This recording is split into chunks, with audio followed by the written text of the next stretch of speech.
So the final topic that we've got with regards to our cost elements is the relationship between the short run and the long run. So again, we've got to go back to this idea in economics of what these terms mean with their definitions. So George, short run please. Like between, like, isn't it regarded like under a year as being a... No, not a time frame. That's if, in business studies when we talk about like current and non-current assets, etc. It's a time frame of a year. Matt? With one factor of production. So, at least one factor of production is fixed. Whereas in the long run, what would happen? All variable. Okay, perfect. No, they are all factors of production are variable. And again, I appreciate that you might, the bit here that sometimes causes a little bit of confusion is that we've said that the majority of resources are what in their nature? Finite. So you'd be like, well, how in a long run time frame could they all be variable? Well, the idea is just the capacity to access them. Okay, not that there might necessarily be an infinite supply, and also the idea, I guess, that what is the opposite, or what is the factor of production associated to land that we begin to use more and more of? Renewable energy, and that does have an infinite supply. So to that extent, I can understand the logic, but it's just about the idea of being able to access them. So if I think about the school, well, at the moment, staff are probably variable. You can employ more staff, but even in a very short time frame, that could be argued to be fixed, because what might teachers need to do if they're moving between schools, for example? Why couldn't I leave tomorrow? What will I still need to complete? My contracts. So contracts within that have up to certain time frames within it, so there's an element there of it being fixed in its nature. If I think about the idea of the school building, I cannot change that in a short run perspective in terms of a piece of capital equipment, but actually over time we could build more blocks, build more classrooms, and then increase the output of students. Okay? So, the question that I want you to think about, have a watch of the video associated to the idea of Audi as they plan to expand their growth. Why would Audi want to do that, and how will it influence their cost curves? Okay, and how will those cost curves differ between the short run and the long run? So they are expanding. What impact would we have on costs, and how might that be different between these two variables? Okay, right. So the logic that we're trying to kind of utilise here is how the impacts will vary and what we look for. So, if you can imagine, we've still got this idea of costs and this idea of quantity. So if I was to draw a short run average cost curve, we know at the start it will start to fall. Why will it start to fall here? Why would costs start to drop as output increases? What am I benefiting from? And what type of economy of scale? Specialisation. So I've got the division of labour, the idea of Adam Smith. However, at a particular point, average costs will then start to do what? Increase. Because what starts to set in? Diminishing returns. The law of diminishing returns. Because what are all my workers getting held up by? Capital. So if you're imagining like an Audi store, you start putting more workers in there. Why, or what is the kind of fixed factor of production that limits the amount of work that's available? Tools. Yeah, perfect. So the amount of tools that might be available, the size of the actual store. So if you imagine, that then starts to increase, and that could be my short run average cost curve.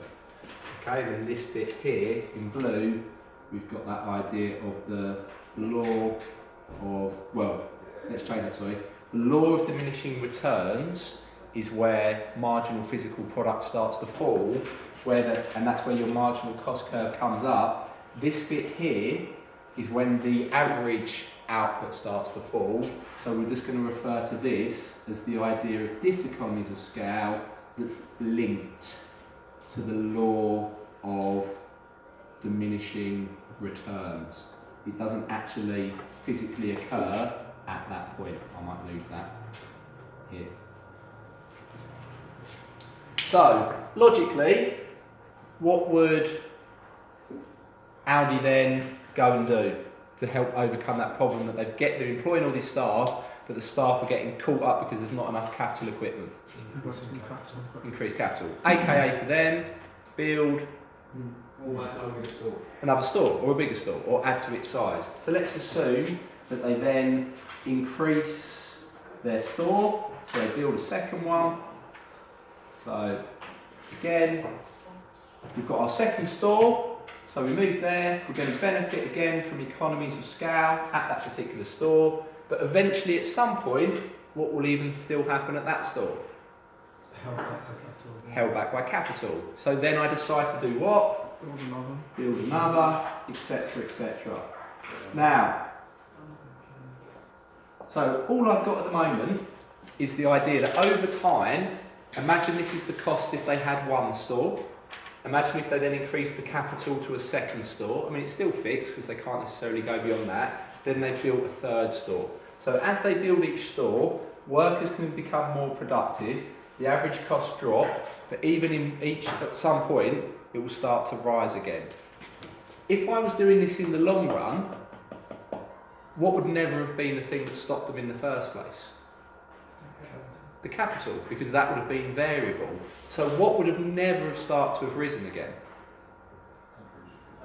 The average cost. This part of the curve would never have come back into play. So what we do, when we draw, I'm going to do this a little bit. So if we draw a long run average cost curve, that brown line, that long run average cost, can you see how it hits each bottom point? Because what you've kind of got is the accumulation of those short run curves, because in the long run, this long run average cost curve, it wouldn't have the issue of, so it doesn't suffer from the law of diminishing returns because all factors of production are variable. And therefore, along that whole curve, what are we experiencing? What's the average cost doing as output goes up? It's decreasing. So that long run average cost curve here is reflecting economies of scale. Again, those economies of scale could be linked to the division of labour. Okay. Right. Even though we could have, hypothetically, like an infinite amount of stores, is there a point where workers simply couldn't become any more productive within it? Yeah, we can see that there is a limit. At that point, I'll no longer start to benefit from economies of scale, and what I might then get is the idea of a kind of a straight line. So I'll still be opening up other stores. These things can cross, it's not a problem. You can draw one before the other, again, that's not a problem. And what I'm now experiencing, rather than economies of scale, what's happening? The returns are, they're staying the same. What do we call that? Something that doesn't change? Constant. So this bit represents constant returns to scale. Right. Can anyone give me an example or a reason though that even in the long run, remember what the long run means, why might I get to a situation where I could still suffer from diseconomies of scale? Go on, Josh. Is it so at some point you get too much production, so you won't get supply as high than demand, basically? Remember, this has got nothing to do with demand in terms of excess stock. It's purely looking at the idea of costs. So I just want to know why maybe at a point might costs actually start to go back up again. Anyone think they've got a reason for it? That scale. Right, what's the problem with managing that amount of... So imagine that I'm now on my 500, 5,000 store. It's complex, really complex to like manage everyone. Yeah, People, the so- complexity that goes with that, which then makes it really hard to do what potentially with stuff like my workers. What do I need to do with them to keep them happy? Motivate. Give them Motivate them. motivation. Yeah? Right. How are all of you, so as humans, how do we all feel motivated? What needs to happen at work? Like Well, money. basically. Right, yeah, apart from money, okay, we're all, because we're not all motivated by pure money, what are we motivated by? Our needs. Pardon? Right, and what is that main need that we want? Security. Utility. No. You're right, okay, yeah, I don't disagree with all of that. So as humans, go on Josh, what are you going to say? We want to feel valued. Do you want to feel loved? Mate. Yeah? We're social creatures. Do you like having friends? Yeah? Sometimes. Do you like, also, yeah, because the people that you don't, they're not friends generally, are they? And well, don't have them as your friendship circle, would be my advice. But you want to have friends, you like your family. Sometimes. Right, fair enough for that. But like all of those things, the things that you will actually like, whenever the time comes that you are about to pass away, I would like to think that the thing that you're thinking about though, but the thing you'll think about won't be, do you remember that time when I had £1 million in the bank? Oh, great memories. It will be like, it'll be the love of my life. Oh, it'll be my child being built. Oh, it'll be that family occasion. They're the happy memories. You don't go through like your bank receipts, do you? So we are social creatures. If you just came into class and I just ignored all of you and I didn't bother learning your names, I just said, right, sit down, listen up, and I did that for 2 years, you might feel at some point that you would become demotivated by the subject. Okay? The same will happen here with your workers.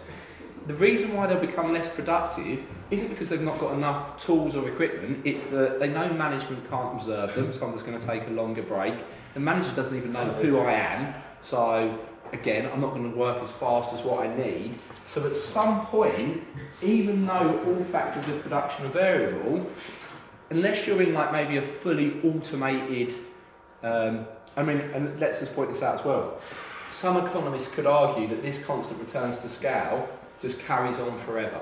Because if you had a 100% automated factory, machines don't care about that, but equally there's only a certain speed at which any machinery can go before it would like break or damage, and then even then, therefore you might get an increase in average cost. But some economists will say, you know what, actually, this can just go on, and it just carries on. But what we're saying from a more traditional viewpoint is that actually, the long run average cost can also go up. The long run average cost curve can experience diseconomies of scale. And what you could imagine is that's going to start to happen when you get to things like, and it would still be my short run average cost curves that would explore that. So short run, so that might be, imagine that was 5,000 store rather than the 5th store. Again here, I've then got possibly another short run average cost curve. And the idea behind it is that the collaboration is that your long run average cost curve is ultimately made up by the accumulation of your short run average cost curves. So to mention here, this idea of diseconomies of scale, so you'll get to a point where the workforce is so large that they'll become hard to communicate with and will become to feel alienated. Okay, so you remember like when you went from little school in primary school, when you came here to big school, what do they do to make sure you don't feel alienated? Give you a body. Yes, you get a little buddy to walk around with. Give you your own area. Your own area, possibly. Did you do like little taster sessions? You didn't get spooked out about how big and scary it was? Yeah, and then you got to come into school that as the first year 7s before all the other groups came in to find your way around as part of it. Whereas in primary school, you've got the same teacher, they get to know you, all of those aspects. You yourself can see these experiences. So the workforce so large it's hard to communicate and to feel, and they start to become to feel alienated, which can lead to demotivation, which can lead to a reduction in productivity, Also, as you employ more people, think about what happened when we talked about this in the labour market. What could it become where you're employing everybody and you are actually the sole buyer? Right. You might get to a point when you become a monopsony buyer. What was the example that we gave of the monopsony buyer? NHS and No. to some extent teachers, because we're employed by the government. If you ignore the idea, I guess, of like academies or whatever, and obviously there are some private schools. But what might those particular workers also seek to join to protect their rights? So that increases the risk of a high trade union density, and obviously the more people that are members of trade union, that increases then the risk of trade union action, and trade union action can again have an impact on productivity. So in the long run, you can still get diseconomies of scale, but those diseconomies of scale have nothing to do with the law of diminishing returns. But if you imagine, if you add up all of those short run average cost curves, that's what creates the long run average cost curve. It's part of that process. Economies, constant, diseconomies. Any questions with that? Happy with that one? Okay.